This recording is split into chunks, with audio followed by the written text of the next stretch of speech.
দিল্লি থেকে সিমলা যাওয়ার পথে প্রথমে আমরা উঠলাম রেশম ধাবাতে। বিশাল বড় একটা রেস্টুরেন্ট, চারিদিকে বড় বড় এলইডি স্ক্রিন, রোবোটিক ওয়েটার। ছেলে তো প্রথমেই গিয়েই গাড়ি দেখতে পেয়ে গেল, গাড়িতে একটু বসলো। তারপরে আমরা ঢুকলাম রেস্টুরেন্টের ভেতরে।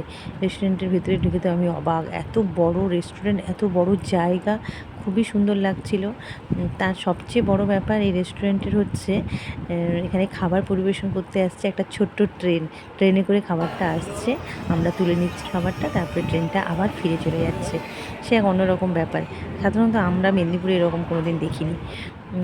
আর বড় বড় স্ক্রিন লাগানো চারিদিকে, খুবই সুন্দর জায়গাটা। আমরা অনেকটা জার্নি করে যাওয়ার পরে